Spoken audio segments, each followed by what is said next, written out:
Tendo o número legal, declaro aberta a sessão e peço a leitura da ata da sessão anterior e, ao mesmo tempo, convoco os conselheiros substitutos Alberto e a conselheira Raquel para o quórum dessa sessão.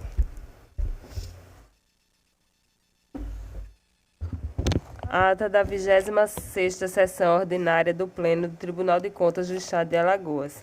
Aos 3 dias do mês de setembro do ano de 2024, no plenário das sessões do Tribunal de Contas do Estado de Alagoas, sob a presidência do excelentíssimo senhor presidente conselheiro Fernando Ribeiro Toledo, reuniram-se os senhores conselheiros: conselheiro Otávio Lessa de Geraldo Santos, conselheira Rosa Maria Ribeiro de Albuquerque, conselheira Maria Cleide Costa Bezerra, conselheiro Anselmo Roberto de Almeida Brito, conselheiro Rodrigo Siqueira Cavalcante, conselheira Renata Pereira Pires Calheiros, conselheira substituta Ana Raquel Ribeiro Sampaio Calheiros, conselheiro substituto Sérgio Ricardo Maciel e conselheiro substituto Alberto Pires Alves de Abreu. O Ministério Público de Contas esteve presente, representado pelo procurador Gustavo Henrique Albuquerque Santos. Havendo quórum regimental e diante da presença do Ministério Público de Contas, o excelentíssimo senhor presidente declarou em nome de Deus aberta a sessão, solicitando a leitura da ata da sessão anterior, que foi aprovada. Na hora do expediente, não houve quem quisesse fazer uso da palavra, passou-se para a ordem do dia. Relator conselheiro Otávio Lessa de Geraldo Santos, TC 7844-2023, prestação de contas de governo municipal, aprovado parecer prévio. Relatora conselheira Rosa Maria Ribeiro de Albuquerque, TC 8315-2023, prestação de contas de governo municipal, devolução de voto visto, acompanhando o voto do relator originário, conselheiro Otávio Lessa, aprovado parecer prévio. Relator conselheiro Anselmo Brito, TC 14530-2021, representação retirada de pauta para reanálise acerca da possibilidade de ser decidida através de decisão monocrática. TC 9553-2024, representação retirada de pauta para ser discutida em reunião administrativa. TC 13338-2024, representação aprovada a Acórdão 139.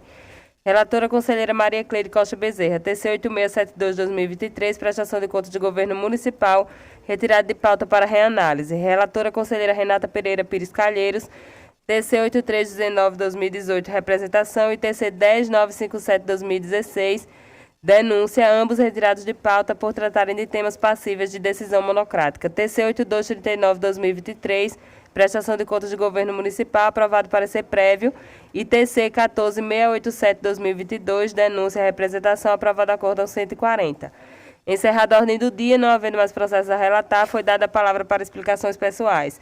Nesse momento, foi submetida ao Pleno a votação da proposta de alteração da Resolução Administrativa número 3 de 2024, cuja votação resultou em empate, momento em que o excelentíssimo senhor presidente acompanhou o voto do relator originário, solicitando, todavia, que fosse feita uma reanálise quanto às questões discutidas. Em seguida, fez uso da palavra o conselheiro substituto Sérgio Maciel, em nome da Comissão do Levantamento Nacional da Transparência Pública em Alagoas, sob sua coordenação. Por fim, não mais havendo quem quisesse fazer uso da palavra, o excelentíssimo senhor presidente encerrou a sessão, convocando a todos para a próxima no horário regimental.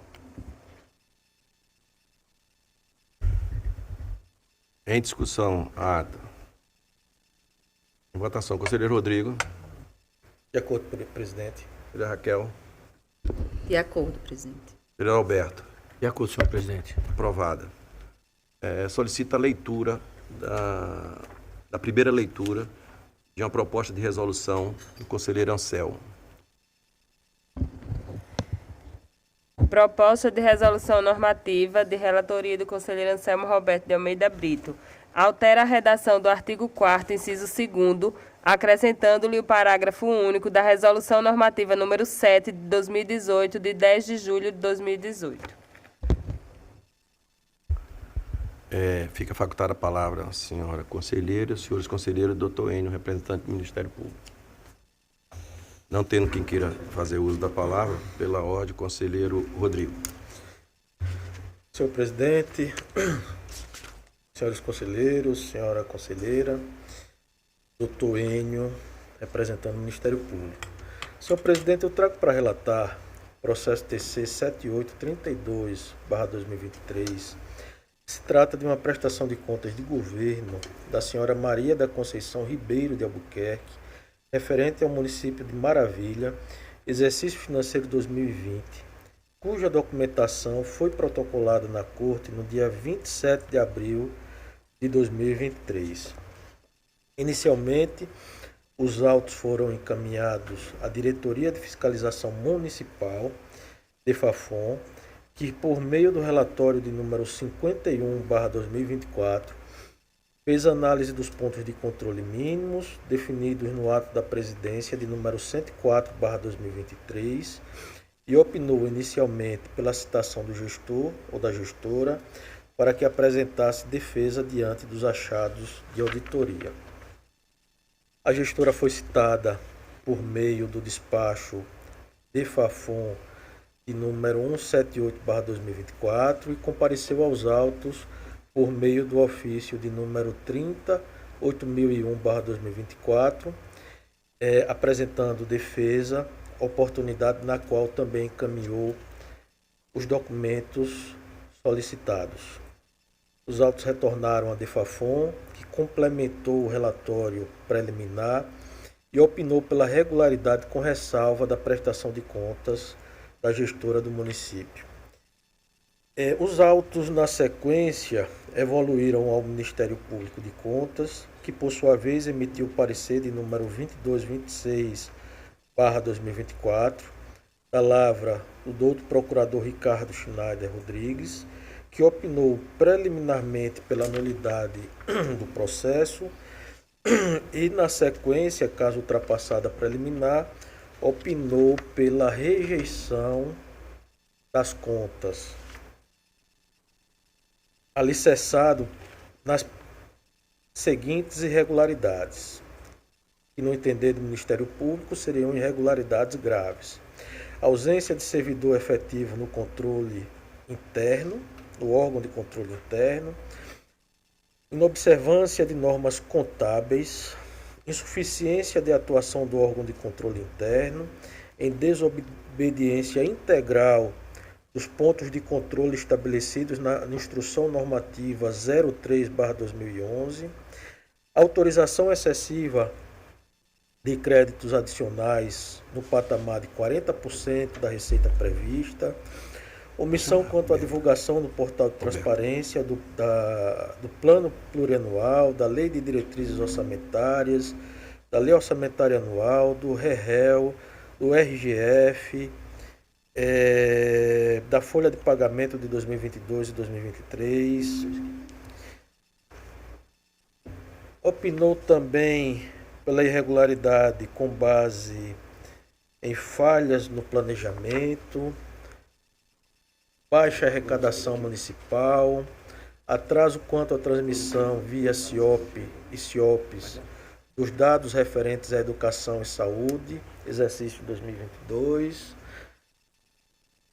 a necessidade de adequação da gestão municipal a fim de prevenir a reincidência das ocorrências identificadas. Enfim, esse é o relatório, senhor presidente. Doutor Enio. Senhor presidente, o eminente relator já trouxe no seu relatório os principais apontamentos do Ministério Público.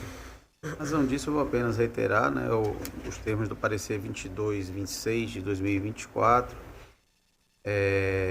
em que o Ministério Público se manifestou pela rejeição das contas, em especial pelos pontos já tratados, insuficiência do controle, atuação do órgão de controle interno, além de outras falhas de natureza, a normas de natureza orçamentária, financeira e contábil. Além disso, o Ministério Público também propôs a instauração de um procedimento de monitoramento, para a verificação das correções nos exercícios subsequentes,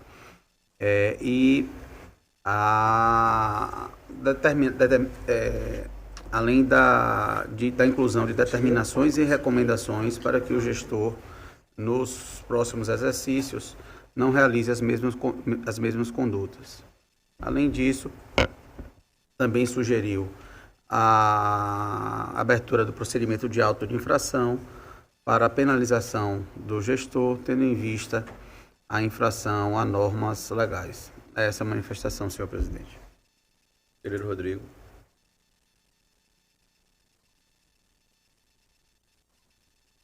Então, voltando à análise, primeiro ponto de controle foi a análise do controle interno. Realmente, na linha do que a gente vem constatando em outros municípios, o relatório foi bastante sofrível. Dos 16 pontos de controle, o órgão de controle interno se manifestou apenas quanto ao planejamento e orçamento municipal. Na sequência, fizemos análise do planejamento orçamentário, analisamos o plano plurianual, a LDO, a lei orçamentária anual. Foi verificado que a lei orçamentária foi aprovada por meio da lei de número 471/2023, e havia previsão de receita no montante de 50.050.569.817 reais, assim como a autorização de despesa nesse mesmo valor. Havia previsão de abertura de créditos adicionais suplementares em seu artigo 4º até o montante de 40%. Na sequência, foi feita a análise do resultado orçamentário, verificou-se ter ocorrido um superávit orçamentário no valor de R$ 8.359.000 reais, e que esse valor decorreu principalmente da receita de concessões, permissões, autorizações ou cessão de direito de uso de bens imóveis públicos no valor total de R$ 18.628.000 reais. Salientamos também a dependência municipal quanto às receitas provenientes de transferência, que houve arrecadação de receitas tributárias representando 3,52% do total das receitas municipais. E a título de IPTU, por exemplo, é possível ver que houve uma previsão de arrecadação de R$ 101.525, porém foram arrecadados apenas R$ 30.887. Imposto de renda retido na fonte, havia uma previsão de 486 mil, tendo sido arrecadados R$ 650 mil. Imposto sobre serviço, uma previsão de R$ 673 mil e uma efetiva arrecadação de R$ 872 mil. Quanto à execução da despesa, a análise revelou que a dotação foi atualizada de 50 milhões para 77.671.000 reais. E que no confronto entre a despesa empenhada, que foi de 70.962.000, houve o que tecnicamente é conhecido como uma economia de dotação na execução de despesa no montante de 6.708.000. Quanto à abertura de créditos suplementares, foi autorizado por anulação de receita um montante de 40%, que dá R$ 20.227.000, mas foram abertos apenas R$ 19.683.000, utilizando-se como fonte a anulação total ou parcial de dotação, portanto, dentro do limite legal, porém acima daquele limite que a gente entende como boa prática, como algo razoável, a fim de demonstrar o planejamento orçamentário. Houve abertura de créditos suplementares por superávit financeiro no montante de R$ 622.000, dentro, portanto, do limite estabelecido na própria lei orçamentária. Houve a abertura de créditos suplementares por excesso de arrecadação no valor de 73% do que havia sido previsto inicialmente. Na sequência, foi feita análise de demonstração dos restos a pagar. Saldo de restos a pagar no final de 2022 somou R$ 3.540.000, sendo que 570.000 eram processados, restos a pagar processados, e 2.969.000 em restos a pagar não processados. Constatou-se também que o município possui em caixa bruta a quantia de R$ 16.387.000, ficando líquida em R$ 11.732.000 após desconto dos restos a pagar, processados e não processados, assim como das demais obrigações financeiras assumidas pelo ente. Houve análise do resultado da execução financeira, em que ficou constatado um superávit financeiro de R$ 8.223.000, o ente levando para o próximo exercício a quantia de R$ 16.387.000, conforme mencionado acima. Na sequência, foi feita a análise patrimonial e financeira. Constatou-se que o município possui em caixa aquele valor de 16 milhões. Constatou-se também, com relação à dívida ativa, a partir do anexo 10 do balanço geral, demonstra que arrecadou, a título de dívida ativa, R$ 560, porém havia uma previsão de R$ 46.248.000 com recolhimento de dívida ativa, o que demonstra uma ineficiência na cobrança e arrecadação do ente. Resultado patrimonial demonstrou um superávit de R$ 9.304.000. Identificou-se ainda que o ativo imobilizado do município alcançou a quantia de R$ 13.659.000, sendo 439.000 de bens móveis, 13.220 de bens imóveis.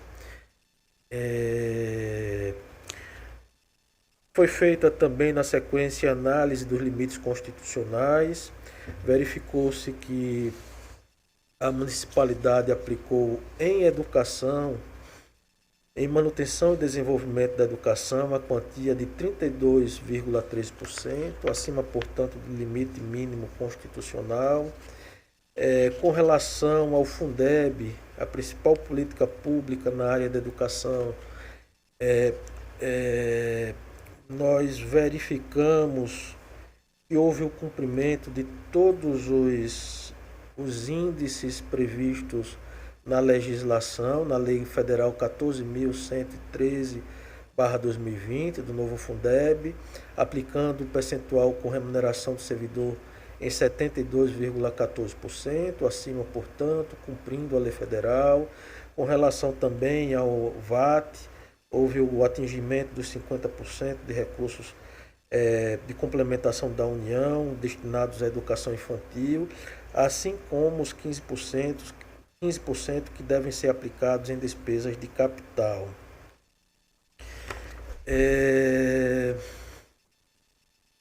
Com relação ao serviço público de saúde, houve o cumprimento do limite mínimo preconizado na Constituição Federal, atingindo 34,16%. E aqui o ponto mais, digamos assim, problemático, ao meu ver, da prestação de contas, seria o não cumprimento ou a ultrapassagem do limite máximo do 12º do Poder Legislativo Municipal, que é de 7%, preconizado na Constituição Federal, porém a municipalidade, ao fazer o repasse do 12º, teria passado o valor correspondente a 0,01% a mais, o que dá R$ 1.957,50, e a gente, nesse caso, seguindo inúmeros precedentes deste gabinete e também do tribunal, aplicamos o princípio da razoabilidade, da insignificância. Quanto a despesas com pessoal, houve o atendimento aos limites máximos de despesa, o prudencial também de despesa com pessoal, tendo sido alocado 39,10% para o Poder Executivo e 1,19% para o Poder Legislativo. Foi feita análise na sequência da dívida consolidada líquida, que representou 8,78% da receita corrente líquida, cumprindo, portanto, o que determina a lei de responsabilidade fiscal. De modo que nós estamos trazendo voto, senhor presidente, no sentido contrário à manifestação do Ministério Público de Contas, mas no sentido de trazer pela aprovação com ressalvas. Em discussão, o processo relatado pelo conselheiro Rodrigo. Em votação, conselheiro Anselmo. Excelência, tendo verificado praticamente aquilo tudo que o relator verificou em sua análise, inclusive quanto à questão do duodécimo, entendendo que o valor a ser repassado era arredondado para mais de 1.294.000 para a Câmara e tendo excedido o limite constitucional mínimo, ainda que em pequena monta, mas ainda lembrando que nós não temos um critério objetivo para fazer esta verificação, a falta de um valor de alçada ou algo parecido, eu divergiria do colega quanto a esse item, que as contas, quando fossem pela reprovação, pelo descumprimento de um limite constitucional, no caso, a transferência do duodécimo. É a única divergência do voto do relator, senhor presidente. Vossa Excelência, pela reprovação. Seria em função disso. Ok. Mesmo entendendo que o valor, inclusive, como foi dito pelo conselheiro, a diferença não repassada foi de cerca de R$ 1.900. Conselheira Raquel. Acompanho o relator, presidente. Conselheiro Alberto. Com o relator, senhor presidente. Conhecido o conselheiro Anselmo, o voto do relator é o que prevalece. Senhor presidente, Continua com a palavra. Minha pauta fica, portanto, esgotada, presidente. Pela ordem, conselheiro Anselmo. Senhor presidente, senhora conselheira, senhores conselheiros, membro do Ministério Público de Contas que oficia junto a esta casa. Excelências, eu teria 2 processos pautados para hoje. Desculpe, processo 1290 de 2016 e o processo 8381 de 2021. Excelência, eu queria retirar de pauta para melhor análise e até acredito que um procedimento uniforme dessa corte, que o tema aqui é mais um daqueles em que há repetição de representações quanto ao assunto, que é o do processo 12.290 de 2019, que é uma comunicação da ANP sobre a contratação de escritórios jurídicos para buscar-se os royalties do petróleo dos municípios alagoanos. Temos cerca de 15 representações no tribunal, há algumas já admitidas e arquivadas, outras ainda não admitidas, outras não admitidas. Então, em função disso, eu fiz não tive como concluir para trazer, de fato, o processo já pautado, essa verificação e até do meu município, sem querer adiantar, logicamente, o meu voto, há uma denúncia, mas o meu município em questão nem sequer recebeu royalties no ano do fato gerador. Então, tudo indicaria que não teria sentido dar prosseguimento à representação. Mas eu não tenho só essa no meu gabinete, eu tenho mais 2. Assim como alguns conselheiros têm 4, outros têm apenas uma representação. Então, eu estou retirando de pauta para fazer essa verificação e, sendo o caso, e algumas decisões plenárias e outras monocráticas. Plenárias assim que eu falo, não sei se plenárias no pleno, mas plenárias no órgão colegiado, pronto, para ficar tecnicamente melhor. E outras de forma monocrática. Então, vou fazer com mais cuidado, para que, se for o caso, fazer a pleno, com uma posição calçada, ou, eventualmente, tomar uma decisão monocrática. E essa é a minha razão de retirar de pauta desse processo. Então, vários relatores têm, aqui eu posso citar de cabeça, o conselheiro Rodrigo tem, o conselheiro Alberto, eu tenho, a conselheira Renata, a conselheira Cleide e a conselheira Rosa. Nós temos. O conselheiro Sérgio também. O T pode ser que já passou, que já tenha encerrado, mas que atuou em processos desse mesmo objeto. Okay. E qualquer relator, caso queira assim aquela parte inicial, remissiva, como eu tenho já um apanhado, o meu gabinete poderia fornecer a tabela indicando o processo e a aparente situação do processo. Algumas a gente pode verificar e outras estão um pouco mais complicadas pela questão do processo ser físico, tá? Então, Você estou retirando de pauta em função disso, senhor presidente. Está retirando os dois. Não, só o Só o 12.290. 11.290, tá bom. Então, retirado de pauta. Tá. Agora o processo 83, 81 é uma representação promovida pela empresa FSF Tecnologia SA em face do ITEC e da ANGESP. E aqui foi a realização, na verdade, um procedimento administrativo do tipo pregão para se contratar acesso à internet pelo Estado. Processo... Só um minutinho, excelência, deixa eu só aumentar aqui para ajudar na minha leitura. Vou dar a explicação do processo.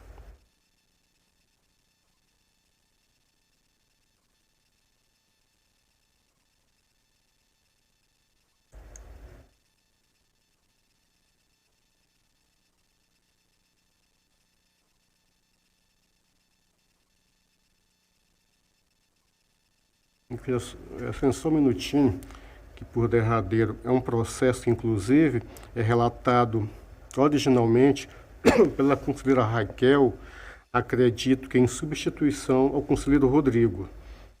E o processo, eu até perguntei à minha assessoria que isso não estava claro, como é que o processo tinha chegado ao nosso gabinete. Não sei se a assessoria pode me confirmar isso, se foi mediante suspeição e impedimento de alguém. Suspeição.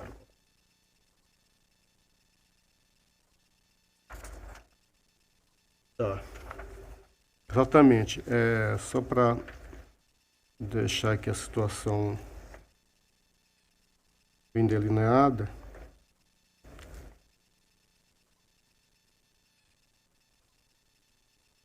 Isso.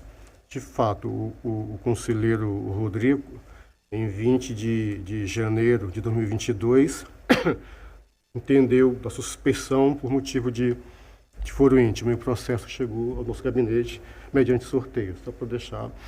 Então, excelência, na verdade é um procedimento administrativo com esse objeto. Nesse procedimento foram publicados 3 editais de pregão. O primeiro publicado, a empresa impugnou, foi anulado. O segundo editado, a empresa impugnou, foi anulado. E o terceiro também foi anulado. E até anulado numa situação anterior, até a própria decisão nossa queria que a assessoria só me confirmasse, para eu não cometer aqui um ato falho. Tem um pedido liminar que foi concedido pela conselheira. Esse pedido veio à plena da Câmara para a confirmação e foi confirmado e foi recebida a denúncia e os demais procedimentos. Só que o Ministério Público também entendeu pelo recebimento isso na parte inicial. Mas só que esse terceiro edital, não só o edital, mas o processo como um todo, ele já tinha sido anulado desde 1º de julho de 2021. E o tribunal teve várias etapas após isso. Mesma informação já constando nos autos. Claro, os representados, anunciados, apesar de informar isso, juntaram algumas explicações, cobraram outras dos tribunais, querendo saber se a diretoria, o pessoal técnico que atuou, tinha formação na área de informática, de TI, para aquelas situações. Eu até entendo que, depois que teve a comunicação da anulação do procedimento, em 1º de julho, acabaria a atuação do tribunal, porque era justamente isso que buscava o pedido inicial do anunciante, a anulação. E, de fato, foi feito. Então, em função disso, essa rápida explicação, não tendo uma justa causa para continuidade, apesar de ter sido recebida a denúncia, nós não temos como dar provimento e a razão é uma razão material aqui bem posta e evidenciada nos autos. Em função disso, o meu voto nesse sentido, que não se dê prosseguimento, extinguindo o processo. E os mais dispositivos de praxe. Presidente, também, conforme já esclarecido pelo conselheiro Anselmo, houve manifestação do Ministério Público, a última manifestação, né? Parecer 3168 de 2021, onde se verificou que o próprio ITEC revogou o pregão, né, que era objeto, né, de impugnação aqui, da representação aqui no tribunal. E já ainda em dezembro de 2021, a manifestação ministerial foi no sentido do arquivamento da presente representação, tendo em vista que com a revogação do procedimento impugnado não subsiste interesse, né, jurídico, até não há qualquer eficácia, né, no prosseguimento do feito. Em razão disso, manifestamos pelo seu arquivamento. Em discussão, o processo relatado pelo conselheiro Anselmo. Em votação, conselheiro Rodrigo. Senhor presidente, eu estou me averbando, eu me averbei suspeito. Você averbou suspeito. Conselheira Raquel. Acompanho o relator, senhor presidente. Alberto. Também com o relator, senhor presidente. Aprovado, conselheiro. Continua com a palavra. Excelência, assim, sem mais pauta para o dia de hoje. Agradeço. Pela ordem, conselheira Raquel. Não tem pauta, senhor presidente, para a sessão de hoje. Ok, conselheiro Alberto. Também sem pauta para hoje, senhor presidente. Não tendo mais pauta para o dia de hoje, fica facultada a palavra à senhora conselheira, senhores conselheiros, doutor Enio. Conselheiro Anselmo. Desculpe pelo atraso, uns problemas que eu posso dizer assim, infantis, justificado o meu atraso. Mas eu queria só lembrar que eu pedi minha assessoria. Já foi feito. Encaminhou uma proposta de alteração, onde nós estamos tentando sugerindo a mudança do funcionamento de nossas sessões deliberativas da segunda Câmara e com uma sugestão muito inicial das câmaras querendo e tendo a possibilidade também fazer os seus julgamentos aí a ser deliberado. Evidentemente, eu não teria alçada para isso, assim, no contexto geral, do funcionamento do tribunal, evidentemente, ter a possibilidade de fazer de modo eletrônico, virtual, telepessoal, videoconferência ou algo assemelhado, senhor presidente. Isso para justificar a minha solicitação. Na terça-feira passada, eu já tinha conversado assim na nossa reunião informal a respeito, consultei os colegas da Câmara que entenderam ser conveniente, consultamos o pessoal que dá o apoio técnico-jurídico, administrativo aqui, da coordenação de plenário, assim como o pessoal de TI, e que não haveria maiores problemas se no futuro isso fosse implementado. É só para justificar, para deixar mais explícito. Perdoe-me ter encaminhado apenas hoje de modo assim, até com um pouco de atraso, porque só na sexta-feira eu comuniquei aos conselheiros da segunda Câmara para uma eventual sugestão, alteração, modificação, como não teve, então era para ter enviado até ontem, mas por um lapso de memória acabamos passando, mas enviado hoje, ainda, como não está em primeira leitura, ainda é possível que Vossas Excelências se manifestem a respeito. A sua assessoria já teve jogos mais cedo, já foi distribuído para quem estava presente, para os gabinetes, e já foi feita a primeira leitura. Na próxima leitura será a segunda, semana que vem. Beleza, presidente. Ok. Então, declaro encerrada a sessão, convocando para a próxima terça-feira no horário regimental. E